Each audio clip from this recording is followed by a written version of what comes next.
अस्सलामुअलैकुम। Horror stories के एक न्यू एपिसोड के साथ मैं हूं मज़हर मलिक।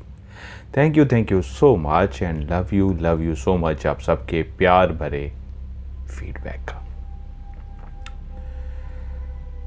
कहानी को हमने वहाँ पे ख़त्म किया था कि जहाँ एक होटल के रूम के अंदर एक ऐसी खौफनाक सिचुएशन बन चुकी थी जहाँ शौहर दाखिल हुआ तो आते ही कुरान मजीद को उठाया और बिस्तर पर लेटते ही कुरान मजीद अपने सीने पे रख लिया कि सोने के लिए, नींद के लिए, उस खौफ को ख़त्म करने के लिए उस कुरान मजीद को उसने अपने सीने से इस तरह चिपका लिया कि वो महफूज रह सके उन बुरी ताकतों से, उस बुरी मखलूक से, या वो जो कुछ भी बाहर से सुन के आया था।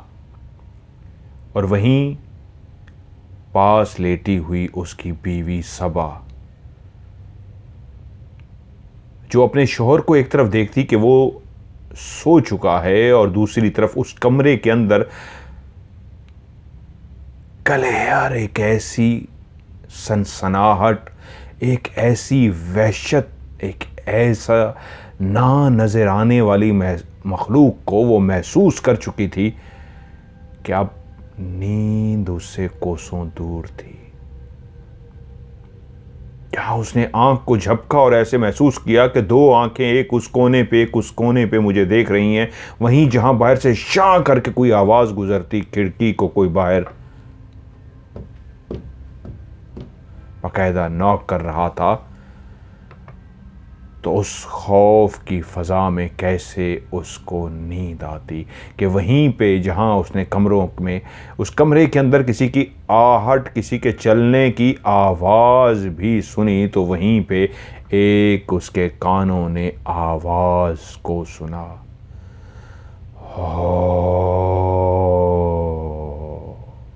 एक भारी भरकम आवाज़, जैसे कोई ज़ोर से धाड़ता हो। वो धाड़ना ही था कि उस आवाज़ के साथ ही जैसे ही कानों ने उस आवाज़ को सुना तो बाकायदा कमरे के अंदर ऐसे लगता था जैसे हल्का हल्का कमरे के अंदर ज़लज़ला आ गया हो। वो एक ऐसी भयानक आवाज़ थी जैसे कोई गुस्से से, जैसे कोई डराने के लिए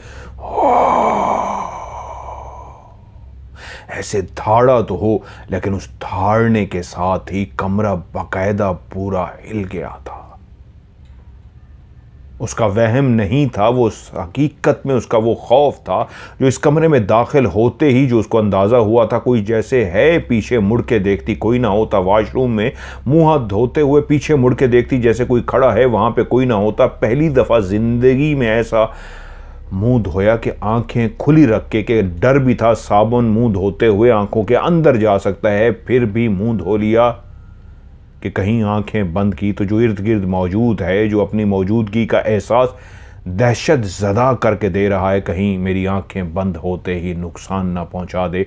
वही अब उस कमरे के अंदर बाकायदा एक खौफनाक आवाज़ के साथ न सिर्फ धाड़ा था, बल्कि उसकी धाड़ से कमरा पूरा ज़लज़ले की तरह हिल गया था। और उसी लम्हे खिड़की के बाहर से कटक कटक ऐसी आवाज आ रही थी जैसे कोई बैठा कुछ खा रहा हो और खाते हुए हड्डियों को तोड़ रहा हो। कभी किसी ने कुत्ते को खाते हुए सुना हो ना, जब वो हड्डी को तोड़ रहा होता है, कड़क कड़क की उसमें से आवाज़ आती है। ऐसी ही बाहर खिड़की से दूर से एक आवाज़ आ रही थी जैसे कुछ कोई खा रहा हो और हड्डियों को चबा रहा हो। जैसे ही वो आवाज़ आई, कमरे के अंदर ज़लज़ला आया और बाहर से चबाने की, हड्डियां तोड़ने की आवाज़ आई, तो उसने आंखें बंद की और अपने अल्लाह को जो पुकार रही थी इस अंदाज में पुकारना शुरू कर दिया कि मेरे मालिक, ये ज़िंदगी की एक भयानक रात है। मैं इस रात को अपनी ज़िंदगी में कभी भी नहीं भूल सकूँगी। इससे ज़्यादा खौफ, इससे ज़्यादा दहशत मैंने कभी महसूस नहीं की। जो भी इस कमरे में है वो बहुत ताकतवर है, और एक नहीं, ऐसा लगता है जैसे कमरा भरा हुआ है। और उसके इस धाड़ने से, कमरे के इस तरह हिलने से भी अंदाज़ा हो गया था कि कमरे में दाखिल होते ही जो उसको खौफ महसूस हुआ था, इस कमरे के अंदर जो एक होटल के अंदर दहशत सी महसूस हुई थी, वो उसका वहम नहीं, हकीकत था। और अब इतना कुछ वो महसूस कर चुकी थी। शायद कमरे में अब भी कुछ ना कुछ हो रहा था, लेकिन वो अपने रब के साथ ऐसा हम कलाम हो चुकी थी, आंखें बंद करके, कानों को भी इस अंदाज में बंद कर लिया था जैसे मैं अब किसी भी आवाज़ को सुनने को तैयार नहीं हूँ।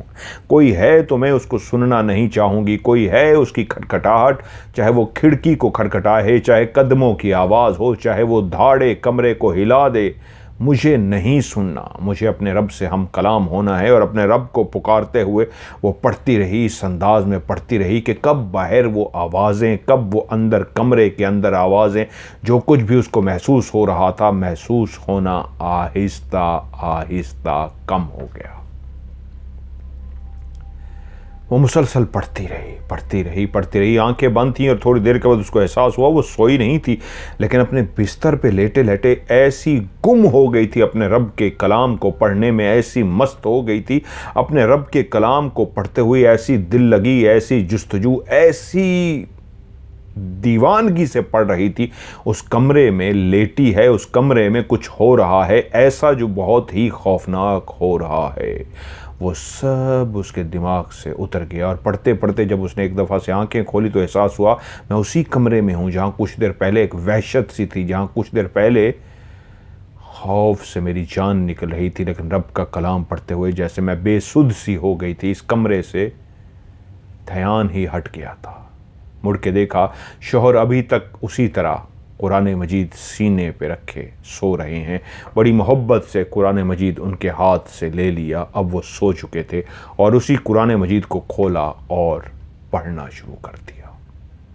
वो ऊंची आवाज़ में तिलावत नहीं कर रही थी, लेकिन कुरान मजीद को बैठ के पढ़ती रही, यहाँ तक कि सुबह जब मुअज्जिन अज़ान देता है तो इंसान जितना भी खौफज़दा होता है, उसके दिल के अंदर अज़ान के लफ्ज़ कानों में पड़ते ही उसके दिल के अंदर जो खौफ होता है वो उतर जाता है। ऐसा ही हुआ जैसे ही सुबह की एक एहसास हुआ तो उसने कुरान मजीद को चूमा, अपनी आंखों से लगाया और उसको वापस रख दिया और बिस्तर पर लेट गई। वो कहती है उसी वक्त फिर मैं सोई। सुबह सहर उठे, मैं भी उठ गई।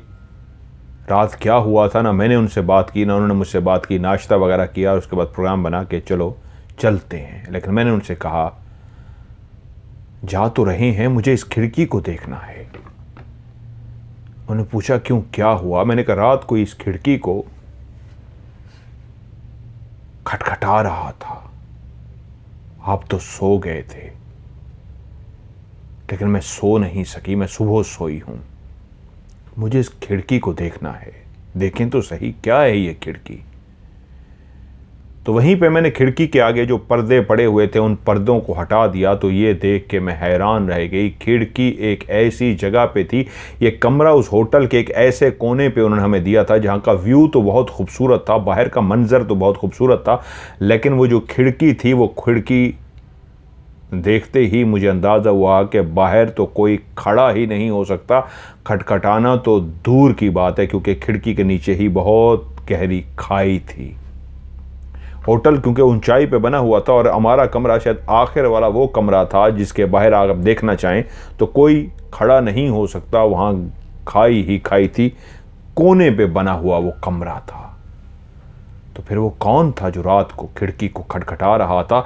कोई इंसान तो बाहर आ ही नहीं सकता, खड़े होने की जगह ही नहीं है, तो यकीनन वही मखलूक थी जिसको मैंने रात महसूस कर लिया था। लेकिन मैं जो चीज़ देखना चाहती थी वो क्या था?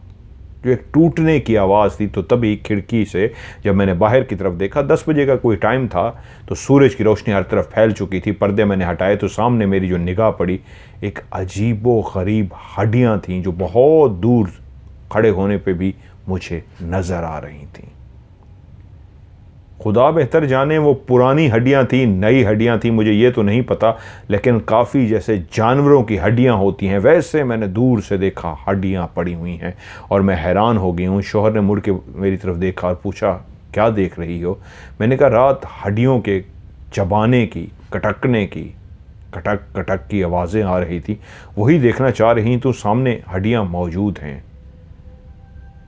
लेकिन रात थी, भयानक रात गुजर गई।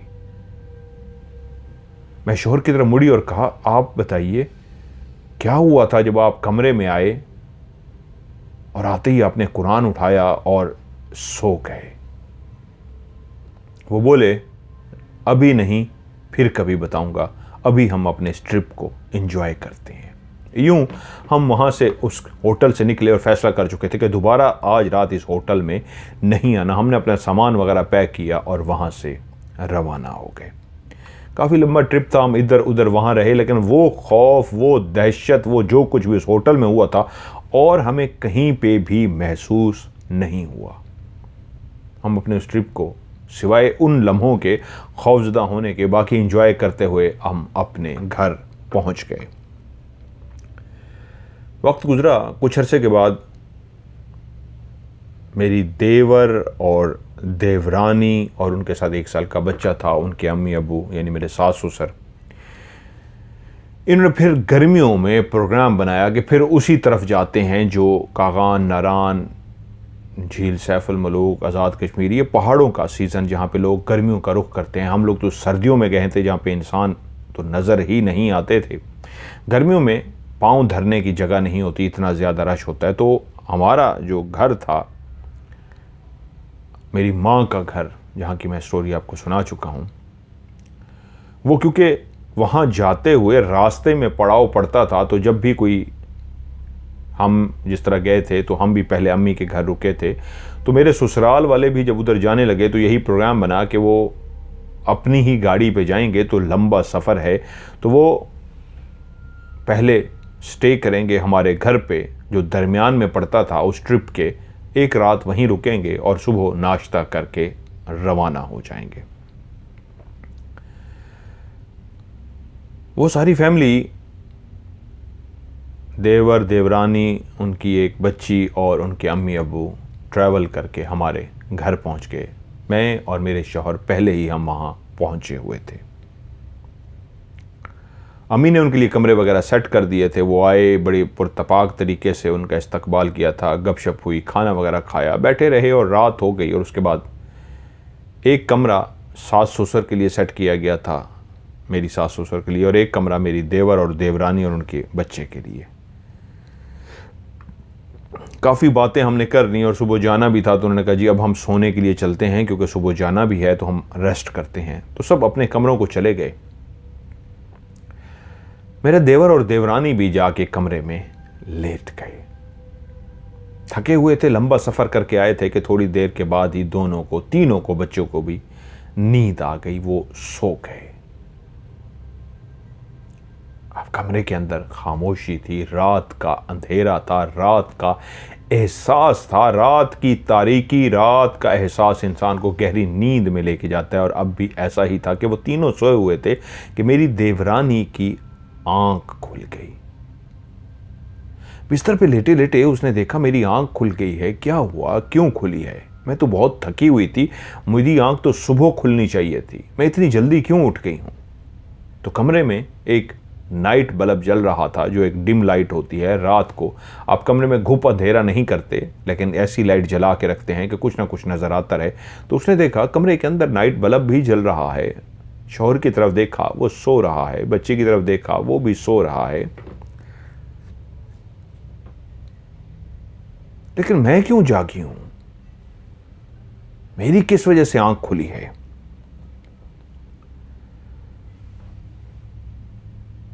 हाँ, उनका बच्चा, लफ्ज बच्ची नहीं, बच्चा था उनका। तो वो सोच रही है मैं क्यों जागी हूं? मेरा बेटा भी सो रहा है, शौहर भी सो रहा है। ओके, मैं भी सो जाती हूं। वैसे मेरी आंख खुल गई होगी, तो उसने अपनी आंखों को बंद ही करना चाहा, क्योंकि शौहर परली साइड पे लेटे थे, दरमियान में छोटा बेटा लेटा था और एक साइड पे वो लेटी थी, कि एकदम आंखें अभी बंद ही की थी। ऐसा एहसास हुआ जैसे नींद में छोटे बच्चे ऐसे बुड़बुड़ाते हैं। क्या कहते हैं, लफ्ज़ तो समझ नहीं आते, लेकिन बाकायदा बुड़बुड़ाते हैं जैसे बच्चे। ऐसे कोई बच्ची बुड़बुड़ाई तो एकदम से आंखें खोल दी कि ये आवाज़ कहाँ से आई है। एकदम गर्दन को अपने सीधी साइड पे मोड़ा है, और जैसे ही मोड़ा है तो उसकी आंखें खुली की खुली रह गईं। 1.5 से 2 साल की तकरीबन उम्र, 1.5 से 2 साल उस बच्ची की उम्र होगी। छोटी सी बच्ची बिल्कुल उसके बिस्तर के पास खड़ी थी और नींद में ऐसे झटके ले रही थी। उसको शायद शदीद नींद आ रही थी, और वो नींद में ही कुछ बुड़बुड़ाई थी जिसकी वजह से उसकी आंख खुली थी। और जब उसने बच्ची की तरफ देखा तो ऐसे नींद में लेते लेते उसने झटका लिया, और जैसे ही उसने नींद में झटका लिया तो फिर से ऐसे सीधी हुई, और फिर खड़े खड़े उसने नींद में झटका लिया तो उसका सर बिस्तर के साथ जाके टकराया। बकायदा चोट तो नहीं लगी क्योंकि मैट्रेस होता है।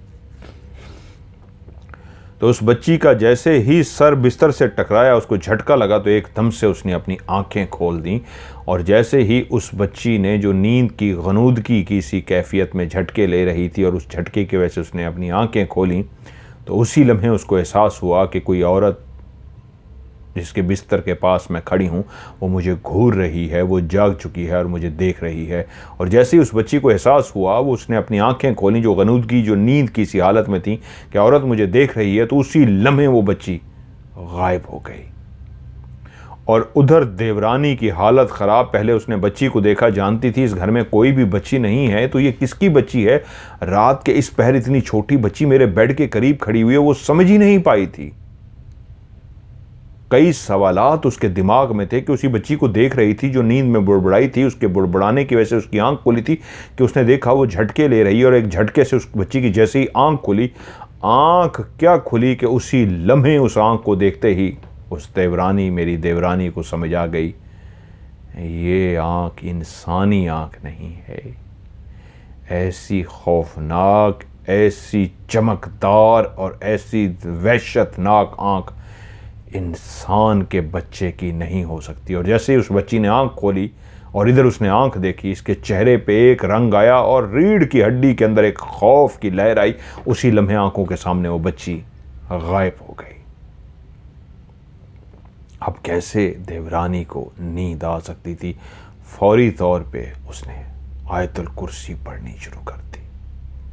वो रात सारी जागती रही और आयतुल कुर्सी पढ़ती रही, यहाँ तक कि सुबह हो गई, अजानें हुई, तब जाके उसको नींद आई।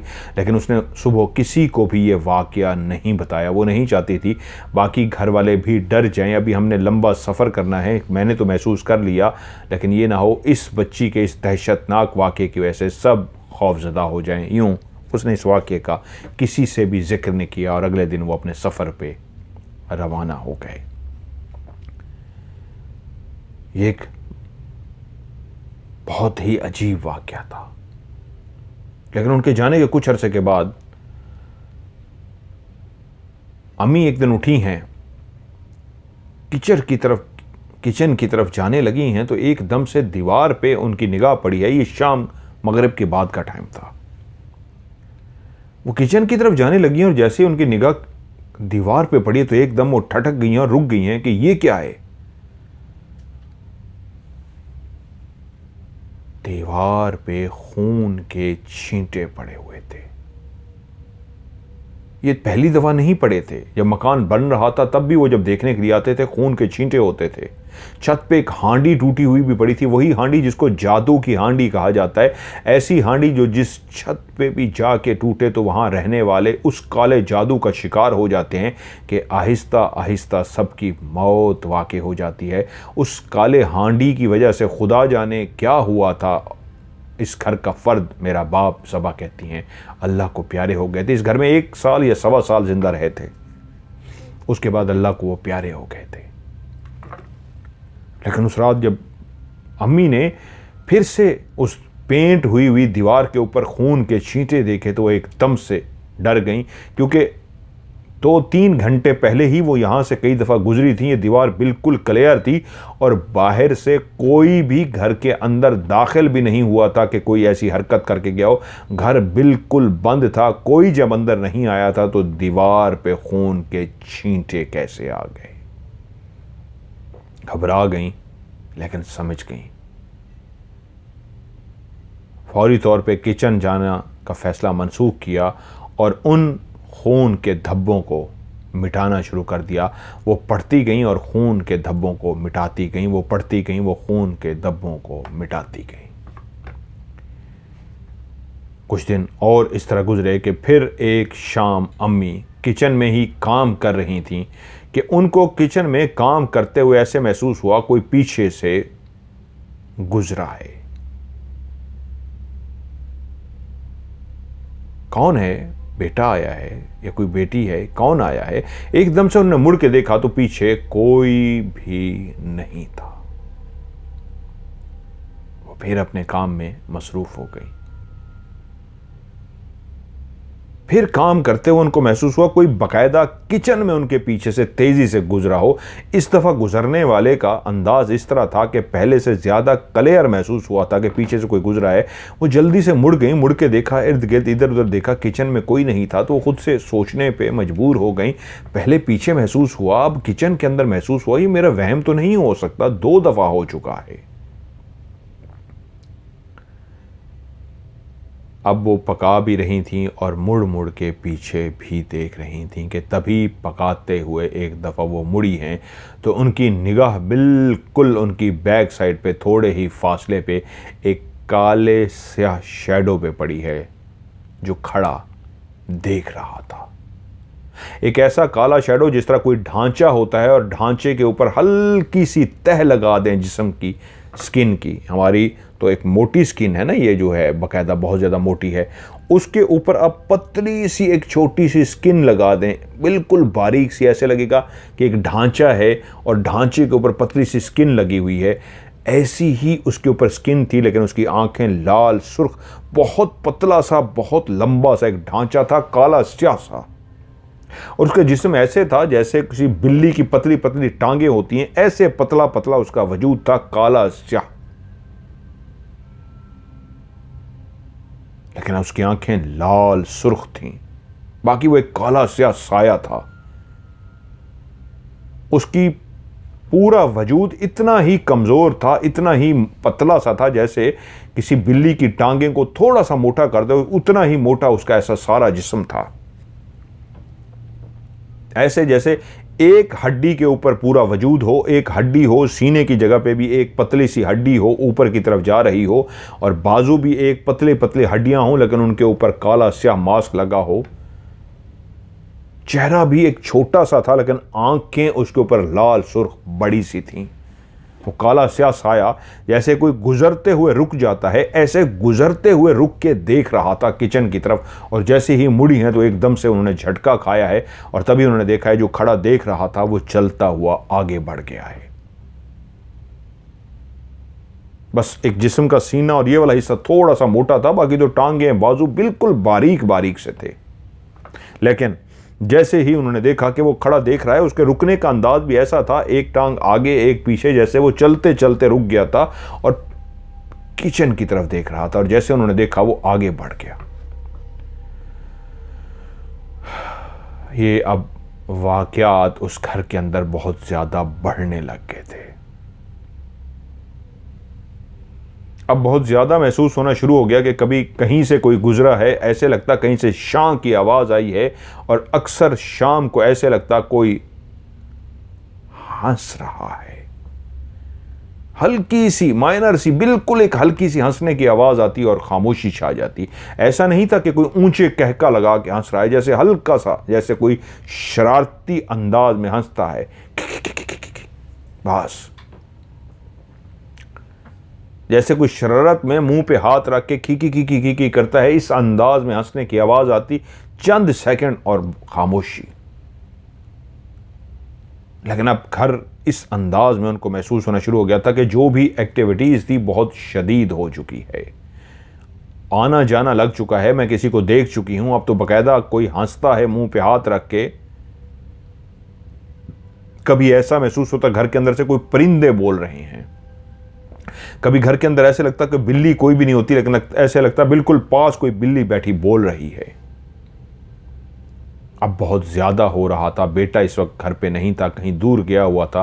फौरी तौर पे अपने बेटे से राब्ता किया, क्योंकि दूसरों का वो इलाज करते थे, पढ़ाई वगैरह करते थे, लेकिन आज अपने घर पे मुश्किल आ गई थी, आज अपने घर पे वक्त आ गया था। तो पीरो मुर्शिद से राब्ता किया,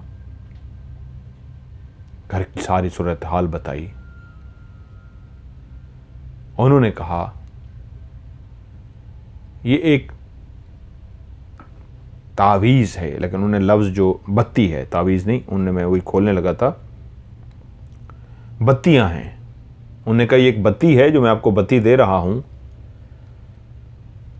इसको आपने एक कागज़ के अंदर लपेट लेना है, और कागज़ के अंदर इसको लपेटने के बाद इसी कागज़ को अच्छी तरीके तेल के अंदर भगो लेना है। पूरा अच्छी तरीके जब तेल के अंदर भगो लें तो इसको एक बिल्कुल दिए के अंदर जो लौ होती है, बिल्कुल दिए के अंदर लौ की तरह के इस कपड़े को जो भीगा हुआ हो, जिसके अंदर वो बत्ती है, तावीज़ है, इसको दिए के अंदर रख दें।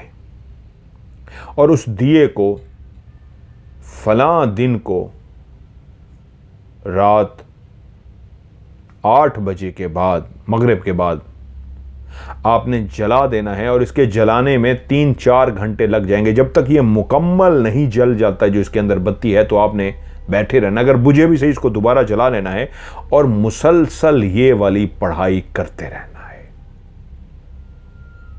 डरना नहीं है। अम्मी ने कहा ठीक है। अब 1-2 दिन के बाद वो दिन आना था जब उन्होंने जलाना था, लेकिन उससे पहले घर के अंदर अब तो बाकायदा अम्मी ने फिर जो देखा, एक काली स्याह बिल्ली को देखा। घर के दरवाजे तो बंद थे, ये काली स्याह बिल्ली बिल्कुल शाम के टाइम, मगरिब के बाद जब अंधेरा होता था तब ये एक्टिविटीज़ ज़्यादा हो जाती थी, दिन सारा बिल्कुल घर के अंदर खामोशी होती थी। वो काली स्याह बिल्ली बिल्कुल चलती हुई आई और थोड़े ही फासले पे आके रुक गई और मेरी माँ को घूरना शुरू हो गई। अम्मी ने मुड़ के जैसे ही देखा एक काली स्याह बिल्ली है और अम्मी को घूर रही है। कोई भी इंसान होता फौरन समझ जाता एक काली बिल्ली है जो आपको घूर रही है, लेकिन अम्मी को अंदाज़ा हो गया ये काली बिल्ली नहीं है, ये वही मखलूक है जो रूप धारे हुए मेरे सामने मौजूद है। वो कुछ देर बिल्ली अम्मी को मुसलसल देखती रही और उसके बाद आहिस्ता आहिस्ता चलती हुई किचन के अंदर चली गई। और जैसे किचन के अंदर चली गई तो अम्मी वहीं पे मौजूद थी। अब परेशान थी कि अभी बिल्ली बाहर निकलेगी, अभी बिल्ली बाहर निकलेगी, लेकिन बिल्ली बाहर नहीं आई। तो मजबूरन उन्होंने हाथ में एक सफाई वाला जो वाइपर होता है वो उठा लिया कि मैं अब किचन में जाऊं और इस बिल्ली को निकालूं, ये जो भी है ये आके किचन में घुस गई है। वाइपर लेके वो किचन के अंदर गई और पूरे किचन को छान मारा, लेकिन कहीं पे भी उस बिल्ली का नामो निशान नहीं था। वो काली स्याह बिल्ली जो आंखों के सामने किचन के अंदर गई थी वो अब गायब हो चुकी थी। और क्योंकि वो बाहर नहीं निकली थी तो अम्मी इंतज़ार करती रही है निकले तो मैं किचन में जाऊं, लेकिन वो निकली ही नहीं। तो वो निकालने के लिए अंदर गई थी, लेकिन अंदर बिल्ली कहीं पे भी नहीं थी। अब अम्मी को बेचैनी से इंतज़ार था कि बस ये दिन गुज़रे और मैं जो दिन कहा गया है उस दिन 8 बजे इस बत्ती को, इस तावीज़ को जला दूं। बहुत सारे वाक़यात हो रहे थे और पहले से ज़्यादा लगता था जैसे शिद्दत आ गई है वाक़यात में। अगर कोई मखलूक, कोई जिन्नात यहाँ पे थे तो पहले इतना ज़्यादा नहीं थे, लेकिन अब बहुत ज़्यादा महसूस करवा रहे थे। आजकल इतना ज़्यादा महसूस करा रहे थे। कभी अंदर कमरे से खटके की आवाज़ आती, कहीं बाहर दरवाज़ा खटकने की आवाज़ आती, कैसे लगता कोई शीशे के साथ कोई रगड़ के गुजरा है, कभी लगता कोई हंसा है, कभी कभी ऐसे लगता है जैसे कोई हल्की सी आवाज़ में रो रहा है। बिल्ली को देख चुकी थी, साए महसूस हो रहे थे, कभी जानवरों की आवाज़ आती, कभी परिंदों की आवाज़ आती। इतना कुछ महसूस हो रहा था कि अम्मी रात को सो नहीं सकी, बस इस इंतज़ार में रही कि वो दिन गुजारें और अगले दिन वो अमल को कर सकें। उस रात मिसाल के तौर पे अगर जुमेरात को ये अमल करना था तो बुध की रात अम्मी सोई नहीं, क्योंकि रात सारी कभी कोई छत पे दौड़ रहा होता। बेटा घर पे नहीं था, वो अकेली थी। कभी छत पे दौड़ने की आवाज़ आती और कभी कोई खिड़की के बाहर खड़ा ऐसे जैसे कोई बातें कर रहा हो, लेकिन उनका लहजा, बोलने का अंदाज ऐसे होता जैसे कोई अजीब सी ज़ुबान हो और अजीब ज़ुबान में खड़ा बातें कर रहा हो, और एकदम से आवाज़ आती शां, जैसे कोई शां करके चीज़ गई हो। यहाँ तक कि उन्होंने एक सफ़ेद रोशनी को तेज़ी से गुजरते हुए भी देखा, लेकिन वो इबादत में मसरूफ़ रहीं, डरी नहीं, खुदा का जिक्र करती रहीं, यहाँ तक कि जुमेरात की रात आ गई। उन्होंने बत्ती को उठाया, उसको इस कपड़े के अंदर लपेटा, कपड़े को बिल्कुल ऑयल के अंदर भगो दिया, एक बड़ा सा दिया उठाया और दिए को रख के उसमें आग जला दी। वो तावीज़ जलना शुरू हो गया और साथ साथ बैठ के अम्मी पढ़ना शुरू हो गई। जैसे ही उस दिए को आग लगाई गई और अम्मी पढ़ना शुरू हुई तो उसी वक्त एक ठा की आवाज़ आई। किचन के अंदर एक शीशे का गिलास नीचे गिरा था और गिरते ही टूट गया था। किचन में तो कोई भी नहीं था, और थोड़ी देर के बाद किचन से एक और बर्तन के गिरने की आवाज़ आई। एक भारी बर्तन जिसके गिरने से एक शोर सा पैदा हुआ। जब वो ज़मीन पे गिरा तो इतना ज़्यादा शोर पैदा हुआ कि अगर आप घर में बैठे होंगे तो फौरी तौर पे जाएंगे कि कौन है किचन में, इतना बड़ा बर्तन गिरा दिया। लेकिन वो तो इब्तिदा थी। वो दिया जलता रहा, अम्मी पढ़ती रहीं और किचन के अंदर ऐसे लगता था जैसे ज़लज़ला आ गया हो। सिर्फ एक गिलास नहीं टूटा, अब तो बर्तन इस अंदाज में गिर रहे थे जैसे कोई गुस्से में इन बर्तन को उठा उठा के फेंक रहा हो। कभी बर्तन को दीवार में मारा जाता और कभी बर्तन को गुस्से में ज़मीन पे फोड़ा जाता कि रोको इस अमल को, नहीं तो जान से मार देंगे। अम्मी दायरा कड़ा करके बैठी थीं, रूहानी घराने से ताल्लुक़ था, वो डरने वाली कहाँ थीं, पढ़े जा रही थी। लेकिन जो कोई भी था वो इतना गुस्से में था, इस ज़ोर शोर से अंदर उसने क़यामत बर्पा कर रखी थी कि कोई और होता तो शायद खौफज़दा हो के उस अमल को रोक देता। क्योंकि बाकायदा अम्मी ने एक दफ़ा जब आंख खोली तो उन्होंने अपनी आंखों से देखा किचन के अंदर छुरियां कांटे बाकायदा हवा में उड़ते हुए जा रहे थे।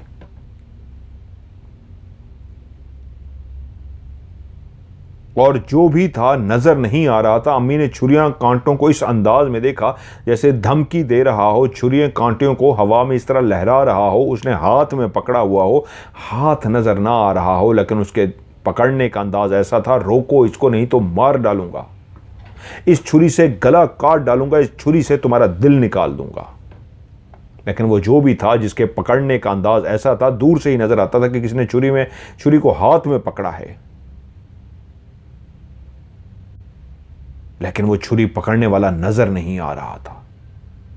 छुरी इस अंदाज में हवा में खड़ी थी कि अभी सीधी अम्मी की तरफ आ जाएगी। लेकिन अम्मी ने एक दफा उस झलक को देखा कि छुरी हवा में है और इस अंदाज में मेरे पास आ जाएगी। वो फिर भी पड़ती रहीं। बर्तनों की अभी भी आवाज आ रही थी, ठा ठा, यहां तक के जो वो कबर्ड होती हैं, दराजें होती हैं किचन के अंदर सामान रखने की, वो जोर जोर से खुल और बंद रही थी। डज डज डज डज खोली बंद हुई जा रही थी। एक कयामत की सी बरपा थी और एक शोर सा था, ऐसा शोर जैसे कहीं आंधी चल रही हो, कोई तूफान आया हुआ हो। शाएं शाएं शाएं की आवाजें थीं। एक भयानक मंजर था। लेकिन अम्मी थी कि खुदा के ज़िक्र, खुदा के कलाम को पढ़े जा रही थीं और हिफाजत कर रही थीं कि कोई भी ताकत इस दिए को बुझा ना सके। इस दायरे कड़े को जिसके अंदर मैं बैठी हूँ, जानती थी कि कोई भी दाखिल नहीं हो सकता, चाहे कुछ भी कर ले, जितना डरा ले, इस दायरे कड़े के अंदर नहीं आ सकता। और दायरे कड़े के अंदर मैं मौजूद हूँ। किसने बुझाया भी सही, इस आंधी नुमा हवा से जो दूर दूर कहीं थी, तो अम्मी को नहीं पता, अम्मी को महसूस नहीं हो रही थी कि हवा से बुझाया भी सही तो मैं फिर से तीली से जला दूंगी। लेकिन वो जो आंधी थी, वो आवाज़ थी, वो जो हवा थी, इस दायरे कड़े में कुछ भी नहीं था। सबा कहती है कि रात को अमूमन हम लोग बैठ के बातें करते हैं कि मैं काम में मसरूफ़ होती हूँ। उसी रात को 8 बजे मैं ऐसे कुर्सी पे बैठी हुई थी। बैठे बैठे मुझे ऊँघ सी आ गई, जैसे कोई इंसान को नींद सी आती है। बैठे बैठे कभी ऐसे हुआ नहीं था। मैं कुर्सी पे बैठे बैठे ऐसे सर पीछे लगाया और मेरी आंखें बंद हो गई, मुझे ऊँघ सी आ गई। कि तभी मैंने ख्वाब देखा कि मैं अम्मी के घर में मौजूद हूँ। वहाँ पे एक बहुत बड़ा तख्त है, एक फट्टा सा है, तख्त सा उसके ऊपर बना हुआ है, लकड़ी का बहुत ही पुराना सा तख्त। एक होता है बादशाह का तख्त, हीरे जवाहरात, बहुत उस तरह का। ये उस तरह का तख्त नहीं था, एक भारी भरकम तख्त बनाया गया था। लगता था इतना भारी भरकम लकड़ी है कि इसको उठाना भी चाहे तो 8-10 इंसान मिलके शायद इसको उठा सकते हैं। उसकी बनावट इस अंदाज में थी जैसे मुश्किलों से उसको बनाया गया होगा। इतनी बड़ी लकड़ी पता नहीं कहाँ से लाई गई कि इस तख्त को बनाया गया होगा, उसकी डिज़ाइनिंग की गई होगी। उस तख्त के ऊपर एक काली स्याह औरत, जिसके बाल खुले हुए थे, काले स्याह उसके बाल थे, उसके हाथ काले स्याह थे, हाथों के नाखून बहुत बड़े बड़े थे, उसका चेहरा बहुत ही भयानक था। वो औरत उसी तख्त पर बैठी हुई थी। लेकिन उसी लम्हे वो कहती हैं मुझे जो गनूदगी सी आई और मैंने जो देखा, वो जो डाइन टाइप सी एक खौफनाक भयानक सी औरत, जिसका चेहरा बहुत ही खौफनाक है, आंखें लाल सुर्ख हैं, बाल काले स्याह और खुले हुए हैं, और उसके हाथ पांव ऐसे खौफनाक हैं कि दूर से ही देखते पता लग गया ये जो सामने उस तख्त पे बैठी हुई है ये काली स्याह डाइन है। और उसी लम्हे मैंने देखा वो डाइन ना सिर्फ उस तख्त पे ऐसे बैठी है गुस्से में, उसी लम्हे देखा वो अपने इर्द गिर्द ऐसे देखती है जैसे इसके इर्द गिर्द कोई मौजूद है। और तभी मैंने देखा कि उसके हाथों को किसने पकड़ा है। जिन हाथों ने उसके हाथों को पकड़ा था वो हाथ नहीं नज़र आ रहे थे, क्योंकि मुझे इस अंदाज में लगा कि किसने ज़बरदस्ती उसके हाथों को पकड़ा है। और उसने अपने हाथों की तरफ देखा जैसे कोई उसके हाथों को पकड़ के उसको ज़बरदस्ती उठा रहा हो, और वो जोर लगा रही थी अपने हाथों को कि मैं बैठी हूं, मैं नहीं उठूंगी इस तख्त से। लेकिन वो जो भी मौजूद थे उसके इर्द गिर्द को ज़बरदस्ती उठा रहे थे और वो जोर लगा रही थी मैंने नहीं उठना। और गुस्से से, सबा कहती है मैं उसके सामने मौजूद थी, मुझे गुस्से से वो देखी जा रही थी कि मैंने देखा जो भी ताकतें उसके इर्द गिर्द मौजूद थी जो उसको जोर लगा के उठा रही थी, वो उनको अपने आप को छुड़वाने की कोशिश कर रही थी, उन्होंने ज़बरदस्ती उसको खड़ा कर दिया।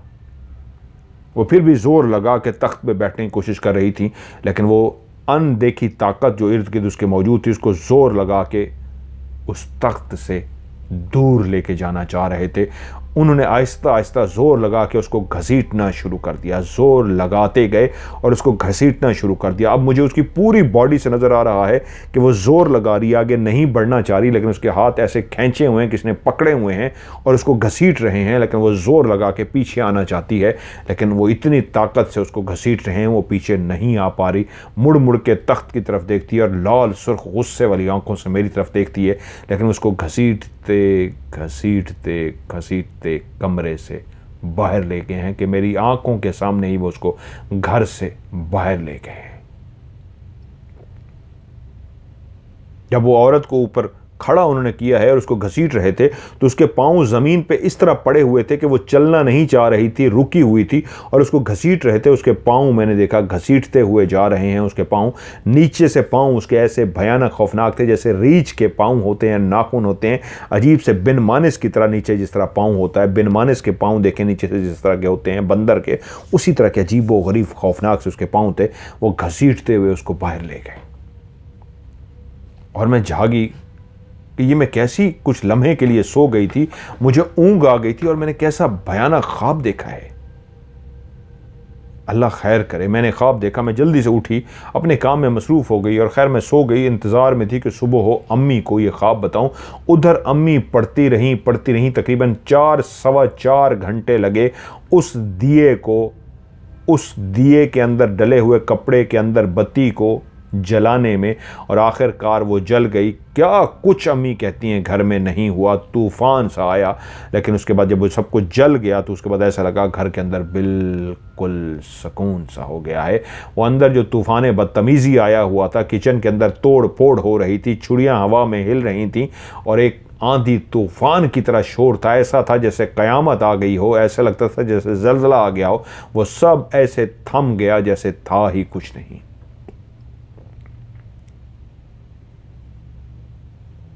सब सुकून में आ गया। अम्मी ने सब कुछ वहां से सामान उठाया, लेकिन किचन की तरफ नहीं गई। उठी और अपने कमरे में चली गई। पढ़ती रही, कब नींद आई पता नहीं। सुबह हुई तो मेरी अम्मी से बात हुई, तो मैंने कहा, अम्मी मैंने रात एक बहुत भयानक ख्वाब देखा है। वो कहती हैं, क्या देखा है? मैंने उनको अपना ख्वाब सुनाया। वो कहती हैं, किस लम्हे देखा? तो मैंने टाइम बताया। अम्मी, रात के 8:30 का टाइम होगा, 8:15 8:30 का, उस वक्त मैंने ख्वाब देखा है। तो फिर अम्मी ने बताया, बेटा मैंने उसी वक्त ही पढ़ना शुरू किया था, जिस लम्हे तुमने ख्वाब देखा है उसी वक्त ही मैंने वो पढ़ाई शुरू की थी। तुम्हारे ख्वाब देखने से कोई आधा घंटा पौना घंटा पहले मैंने पढ़ाई शुरू की थी इन चीज़ों को निकालने के लिए।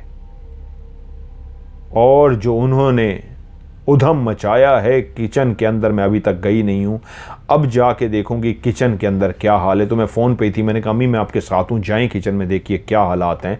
अम्मी चलती हुई किचन में गई तो किचन के अंदर वाकई रात जैसे तूफान आया था।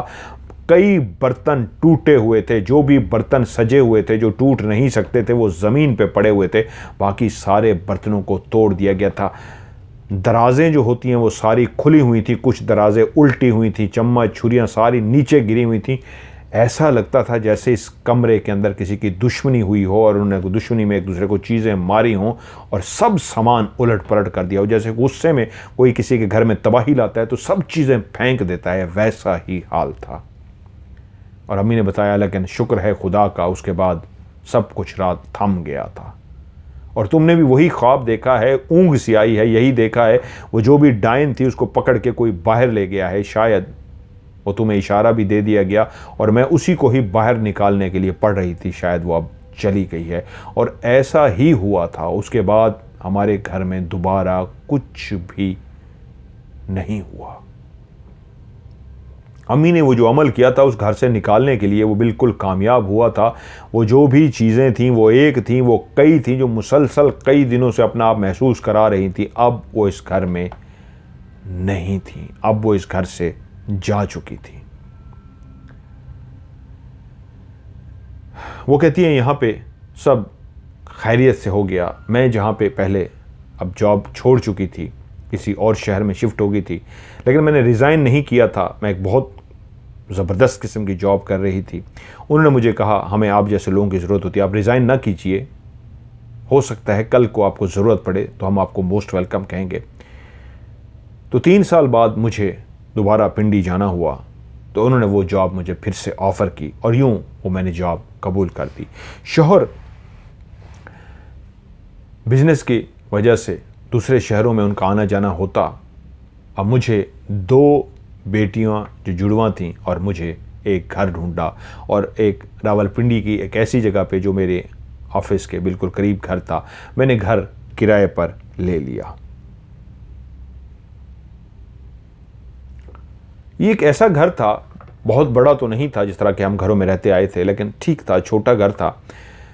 गली के अंदर दाखिल हों तो तीसरा चौथा घर था। बड़े से मेन गेट से जैसे ही आप घर के अंदर दाखिल हों तो सामने 2 दरवाजे थे, एक मालिक मकान का जो नीचे रहते थे और एक और दरवाज़ा था जो सीढ़ी का दरवाज़ा था जो ऊपर की तरफ जाता था, जो मैंने किराए पे लिया था। उस दरवाजे को आप जैसे खोलें तो एक तंग सी अजीब सी सीढ़ियाँ थीं। सीढ़ियाँ चल के आप ऊपर आते तो सामने एक छोटा सा कमरा आ जाता। उसी छोटे से कमरे के साथ एक बड़ा सा कमरा था, आगे टीवी लाउंज था और उसके पीछे टेरेस था। फिलहाल मेरे लिए ये घर काफ़ी था। बस 2 बेटियां थी और मैंने रहना था। शौहर कभी कभी आते थे, बिजनेस की वजह से वो दूसरे शहरों में होते थे, या अम्मी अबू में से या ससुराल में से कोई आ जाता, तो 2 कमरे हमारे लिए इनफ थे। मैं इस घर में शिफ्ट तो हो गई, अपनी जॉब भी की, बच्चियों को डे केयर में छोड़ देती, लेकिन पता नहीं इस घर के अंदर ऐसी क्या दहशत थी जो मेरी ज़िंदगी के 3-4 साल बिल्कुल नॉर्मल से गुजरे थे। इस घर में आते ही मुझे ऐसा महसूस हुआ कि ज़िंदगी कुछ अजीब सी हो गई है। घर का ये वाला पोर्शन मुझे बहुत ही अजीब करता जा रहा था। मेरी दिल बुझ सा जाता था, मेरी फीलिंग अजीब सी होती जाती थी। इस घर के अंदर पता नहीं क्या था, मेरे दिल में घबराहट सी आ जाती, मेरा दिल अजीब सा होता जाता। मुझे अपने घर से एक अजीब सी उदासी महसूस होती, इस घर से अजीब सी वहशत तो नहीं कहना चाहिए, डर तो लगता था लेकिन वहशत नहीं आती थी, लेकिन एक उदासी थी। इस घर में बहुत अजीब सा माहौल था। मैं फिर भी लगी रही। लेकिन एक चीज़ मेरी ज़िंदगी के अंदर बहुत तब्दील हुई थी इस घर के अंदर, वो ये थी कि मेरी नमाजें ख़त्म हो गई थी। सबा कहती है मेरी पूरी फैमिली मुझ समेत सब हम नमाज के पाबंद थे और मैं भी अपनी नमाजों में पाबंद थी, लेकिन इस घर में आके तो मेरी नमाजें ही ख़त्म हो गई। कि कैसा मनहूस घर है, उदासी है इसके अंदर, कैसा अजीब व गरीब है। इस घर ने मेरी नमाजें छोड़ दी हैं। मैं कोशिश करती उसके बावजूद मैं नमाज ना पढ़ सकती। मेरी बेटियां भी बहुत अजीब सी हो गई थी इस घर में। उनकी भी फीलिंग कुछ मुझसे चेंज नहीं थी, वो भी मेरी तरह अजीब सी थी। ऐसे वक्त गुजर रहा था कि एक रात मैंने फैसला किया, आज कुछ भी हो जाए, इतना टाइम हो गया, मैं आज इशा की नमाज पढ़ के सोऊंगी।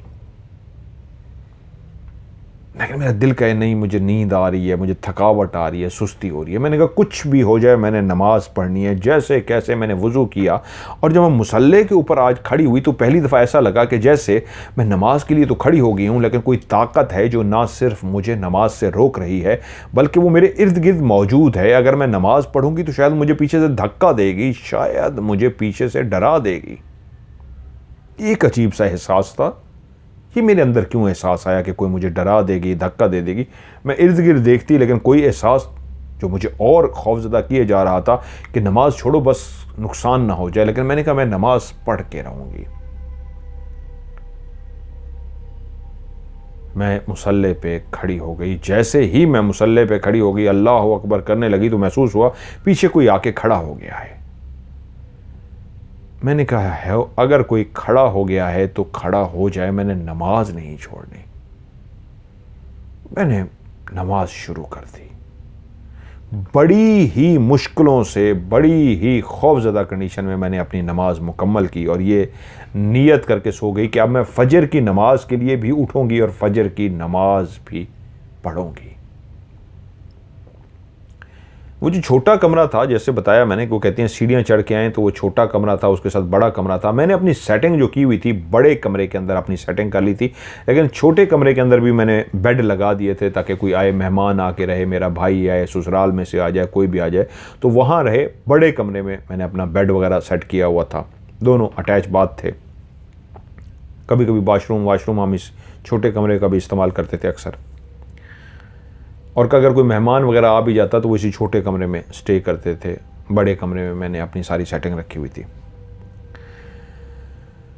सुबह फजर की अजान हो गई। मैं उस वक्त तो ना उठ सकी, लेकिन अभी नमाज का टाइम बाकी था कि मेरी आंख खुल गई। इसके बावजूद कि मैं अलार्म लगा के सोई थी, मुझे उठ जाना चाहिए था। मैं अलार्म की पाबंद थी। जब अलार्म बजता था मैं उठ जाती थी, लेकिन उस सुबह भी अलार्म बजा, लेकिन पहली दफ़ा ऐसा हुआ कि अलार्म बजने के बावजूद मैं उठ ना सकी।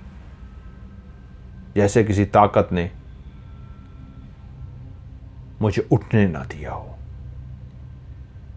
खैर फिर भी रात का इस वक्त 1 बज गया, अगर घड़ी पे टाइम नजर आए। कोयल बायल बोल रही है। इस वक्त शायद आवाज़ ना आ सके अंदर। रात का 1 बजने में 10 मिनट है, अगर नज़र आए तो 1 बजने में 10 मिनट हैं, लेकिन कोयल बाहर बोल रही है, कुकू कु कुकू कु। रात के 1 बजे सब दुनिया सो रही है। पता नहीं, मैं तभी मेरे ध्यान गया कोयल बोल रही है। पहली दफ़ा मैंने भी सुना है रात को, मैंने इससे पहले नहीं सुना कोयल को बोलते हुए। कोयल बोल रही है,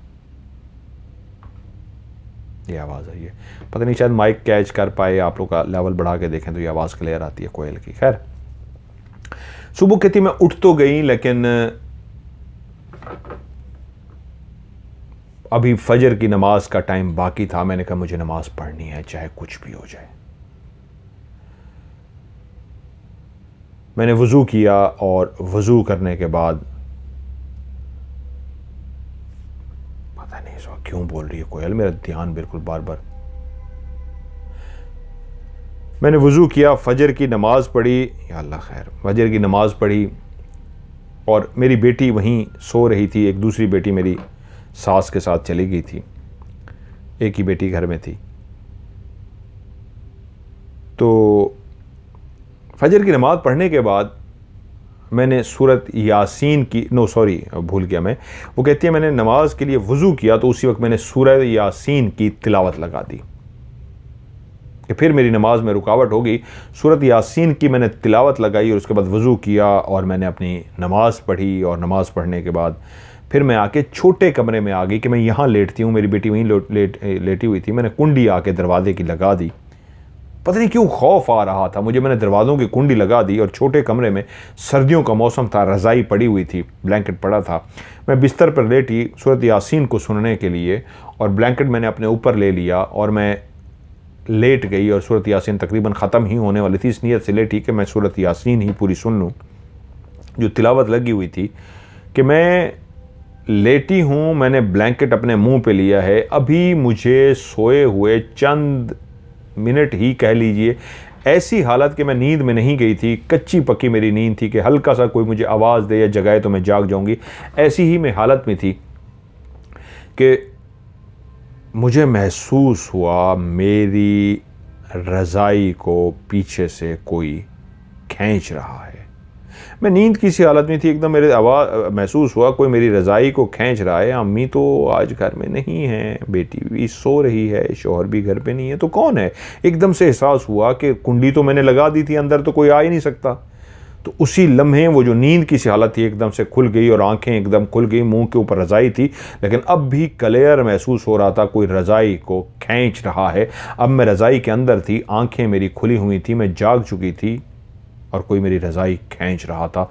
मैंने फौरी तौर पे कुरान मजीद का विर्द करना शुरू कर दिया। सूरत यासीन जो लगी हुई थी वो अब ख़त्म हो चुकी थी, बंद हो गई थी, और मेरी रज़ाई खींची जा रही थी। मैंने रज़ाई को मजबूती से पकड़ लिया।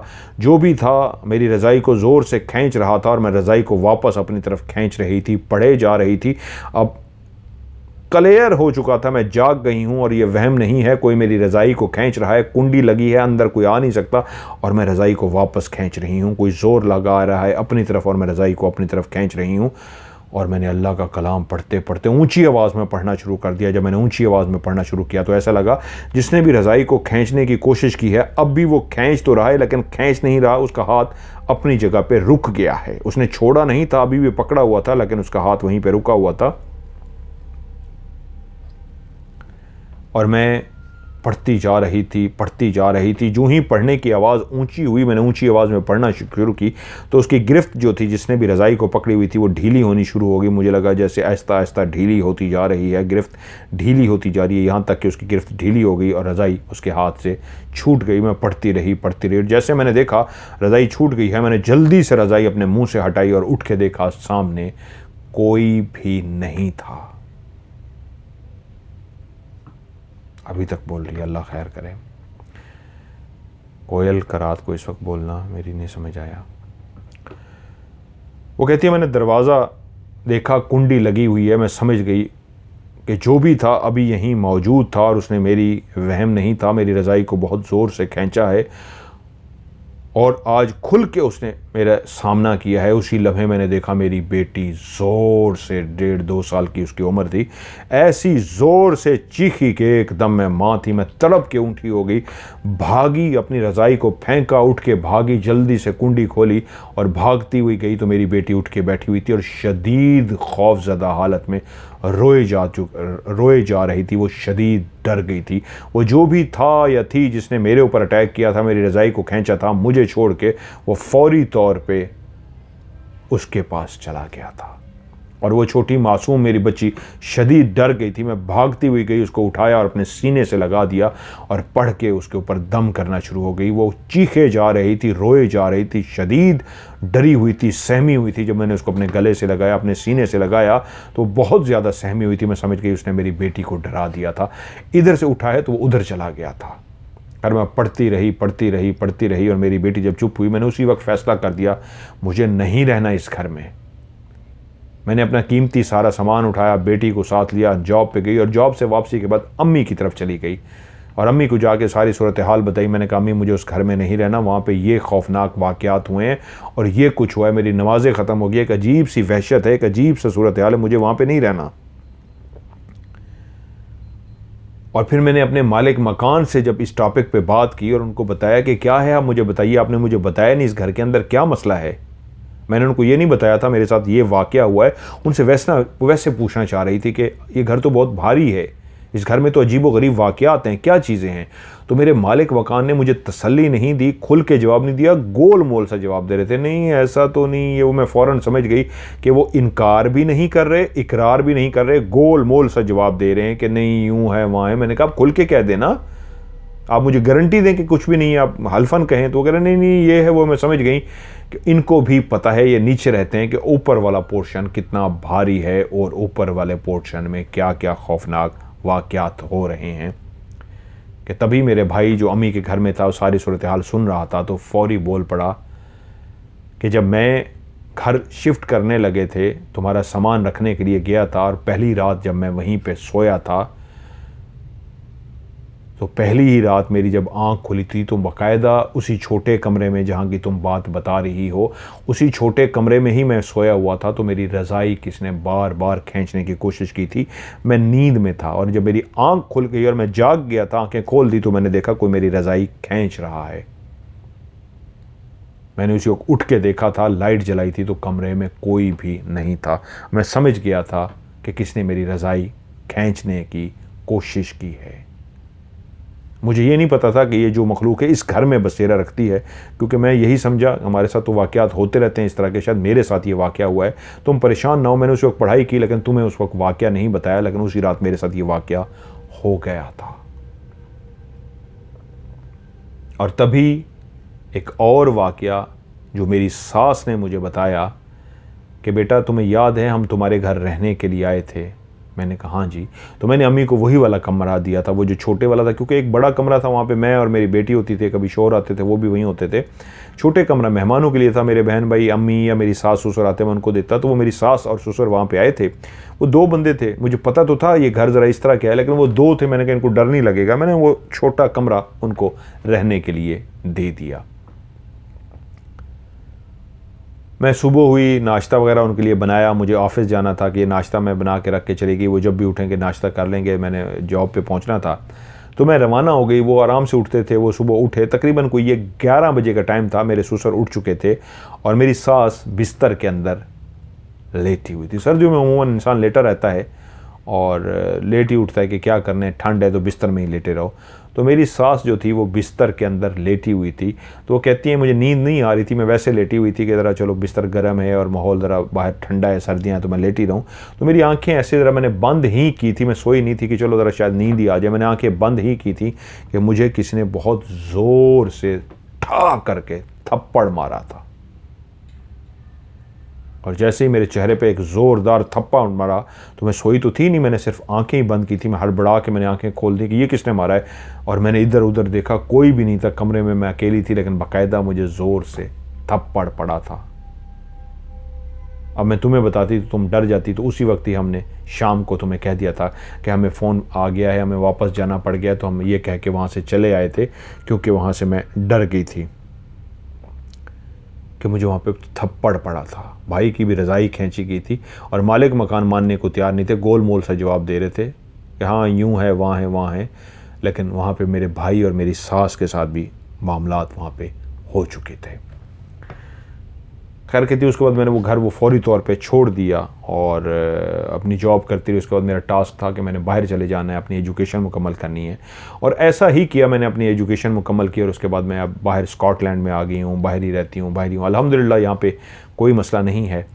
और मेरी उनसे बात हुई है, मेरी उन्होंने वीडियो कॉल भी बुक की थी, और वीडियो कॉल जब उन्होंने बुक की थी मेरी उनके साथ बड़ी डिटेल से 1.5-2 घंटे बात हुई थी, और बहुत सारी चीज़ें थी जो उनकी ज़िंदगी के बारे में जो मैंने उनको फिर बताई, वो मैं यकीनन नहीं बता सकता।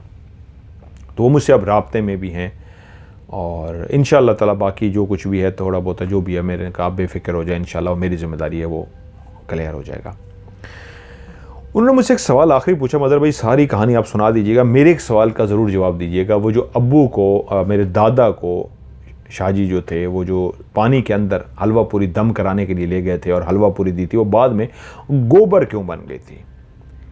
तो ये जो खाने पीने के लिए सामान देते हैं बाद में गंदगी में क्यों बदल जाता है? तो ये सवाल काफ़ी लोगों के जहन में होगा, उन्होंने मुझसे पूछा है, मैं उनको वैसे भी जवाब दे देता था। तो मैंने कहा चलें बाकियों की भी इंटरेस्ट होगी तो यहाँ मुख्तसर सा स्टोरी के एंड में जवाब दे देता हूँ। जिन्नात अल्लाह ने एक पर्दा रखा हुआ है इंसान और जिन्नात का।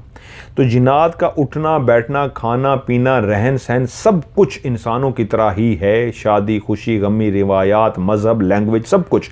हर लैंग्वेज से ताल्लुक़ है, हर मज़हब से ताल्लुक़ है, हर रिवायात, रस्म व रिवाज, शादी ब्याह, खुशी गमी सब कुछ उनका है। लेकिन वो जो पर्दा है, वो पर्दा ख़त्म कैसे होता है कि जिन्नात जब किसी को बुला लेते हैं तो वो आप सुना तो सकते हैं, हाँ जी मुझे जिन मिला, कोई माने या ना माने, लेकिन प्रैक्टिकली जब आपको वो खाना दे देते हैं, चाहे वो मीठा या कुछ भी हो, तो वो एक सबूत आ जाता है कि जिन्नात ने ये हमें खाना दिया है। तो वो खाना भी इतना लजीज और इतना कमाल का बना होता है कि ज़िंदगी में आपने वैसा खाना नहीं खाया होता। तो जब आप किसी को बताएं जिन्नात के बारे में और खाना भी सबूत के तौर पे दे दें तो उनको मानना पड़ जाता है कि हाँ ये तो हुआ है, इसका मतलब ये तो पर्दा टूट गया है। जिन्नात का और इंसान के बीच में अल्लाह ताला ने जो पर्दा रखा है वो ख़त्म हो गया। इसलिए जिन्नात जो कुछ आपको खाने के लिए देते हैं वो ये होता है कि दुनिया को नहीं दिखाना, आप इसको जल्दी से खा लीजिए।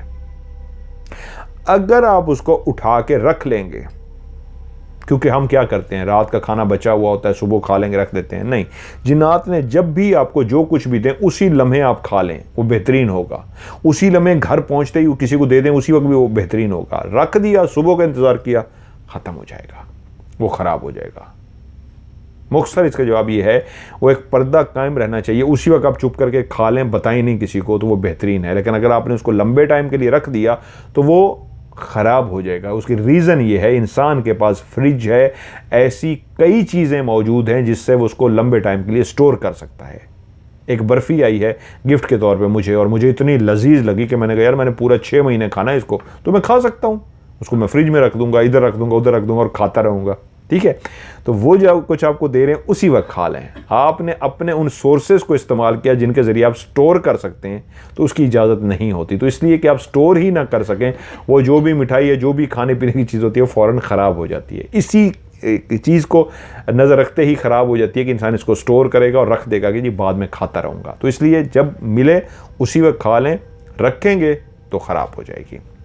शर्त उसकी क्या है कि ये स्टोर करेगा इंसान, और जब स्टोर करेगा तो हो सकता है आप 1 को, 5 को, 10 को, 100 को खिला दें, क्योंकि ख़राब का चीज़ ने ख़राब होना है ना, तो आपने ख़राब होने का तो बचा लिया, फ्रिज में रख दिया, कहीं पे रख लिया। तो आप किसी को भी कहानी सुनाएं, खिलाएं, कहानी सुनाएं, खिलाएं, तो उसी वक्त आप खा लें, बेहतरीन है। अगर आप कहानी सुनाने बैठ गए और खिलाने के लिए ले जाएंगे कहानी है और ये देखो सबूत के तौर पर मिठाई है, तो फिर ख़राब हो जाएगी। इसलिए चुप करके खाएँ, किसी को बताएँ मत, और वो ठीक रहेगी। उसको बचा के रखेंगे तो वो ख़राब हो जाएगी। वो स्टोर करने की इजाज़त नहीं होती, वरना इंसान दूसरों को स्टोर करके खिला सकता है, ठीक है जी। तो ये ऐसे ही है जैसे हम कोई चीज़ें घर में ताज़ी बनाते हैं तो उस वक्त उसका जायका ही और होता है। कुछ एक हम लोग मार्केट से लेके आते हैं जो फ्रीज़र में रखी होती हैं, वो दूध जो हमारा अपना होता है वो 2-3 दिन में के बाद ख़राब हो जाता है। जो कुछ दूध ऐसे लेके आते हैं 6 महीने ख़राब नहीं होते, ठीक है। तो ये वही है, उसी वक्त इस्तेमाल कर लें, आपको फ्रीज़ करने की, स्टोर करने की इजाज़त इसमें नहीं होती। ये आपके सवाल का जवाब है। तो आप लोग भी अपनी कहानियाँ भेजिए, इंशाल्लाह आपकी कहानी को हॉरर स्टोरी का हिस्सा बनाऊंगा। ये कहानी आपको कैसी लगी? बहुत ही ज़बरदस्त। फ़र्दी नाम उनका सबा है, स्कॉटलैंड में होती है, SA उनके नाम के पहले हरूफ हैं। उनकी कहानी के बारे में ज़रूर कमेंट्स दीजिएगा, इनके लिए दुआ भी कीजिएगा, अल्लाह ताला इनको खुश रखें। आप लोग भी अपनी कहानी मुझे भेजना चाहते हैं, मेरी हॉरर स्टोरी का हिस्सा बनाना चाहते हैं, तो आप मुझे ज़रूर सेंड कीजिए। और जिस तरह मैं बार बार कहता आ रहा हूँ, वो तमाम लोग जिनकी कहानी अभी तक प्रोग्राम का हिस्सा नहीं बन सकी, उसकी रीज़न ये है कि मैंने अपना सारा डाटा डिलीट किया है, और हो सकता है आपकी कहानी भी अभी तक शामिल इसलिए नहीं हो सकी, आप एंड में स्टोरी लिखना भूल गए थे। तो आप तमाम उन लोगों से जो पहले भेज चुके हैं लेकिन उनकी कहानी अभी तक प्रोग्राम का हिस्सा नहीं बनी, दोबारा से प्लीज़ आप लोगों से रिक्वेस्ट है, अपनी कहानी मुझे पहले सेंड कर लीजिए। आपके पास तो मौजूद होगी, चाहे वॉइस मैसेज है या लिखी हुई है। उसके बाद लास्ट में आपने स्टोरी STORY इंग्लिश कलम में स्टोरी ये लिख दें, या सिंपल OCS लिख दें। मैं समझ जाऊंगा आपकी कहानी है, मैं उसको नंबर दे के महफूज कर लूँगा, और इंशाल्लाह जल्द ही फ़ौरी तौर पे, क्योंकि आपकी पुरानी होगी तो फ़ौरी तौर पे आपकी कहानी को प्रोग्राम का हिस्सा बनाऊंगा। रिक्वेस्ट है आप लोगों से, पुराने जितने भी सुनने वाले हैं, कहानी मुझे ज़रूर सेंड कर दीजिए अगर आपकी कहानी अभी तक प्रोग्राम में शामिल नहीं हुई। और नए लोग भी मुझे कहानी भेजना चाहते हैं तो आप लोग भी, सिंपल तरीका है, व्हाट्सएप पे कहानी भेजिए, वॉइस मैसेज रिकॉर्ड करके भी भेज सकते हैं, और कहानी को लिख के भी भेज सकते हैं। दोनों सूरतों में आप कहानी को लिख के भेजें या वॉइस मैसेज रिकॉर्ड करके भेजें। इसको सेंड करने के बाद लास्ट में आपने STORY स्टोरी लाजमी लिखना है, और एक तारुफ ज़रूर देना है शुरू में, कहानी रिकॉर्ड कर रहे हैं या लिख रहे हैं, अपना नाम, लोकेशन, शहर, अता पता सब कुछ रियल बताना है और साथ में मुझे ये भी बता देना है कि मैं रियल बताऊं या इस सबको फर्जी कर लूं। और सेंड किस पे करना है? व्हाट्सएप का नंबर है +9231655500। मैं रिपीट करता हूँ +923136655500। इसको उर्दू में पढ़ेंगे +923136655500। इस पे आपने सेंड कर देना। आज की हॉरर स्टोरी से मज़हर मलिक को दीजिए इजाज़त। अपना ढेर सारा ख्याल रखिएगा। खुदा हाफिज़।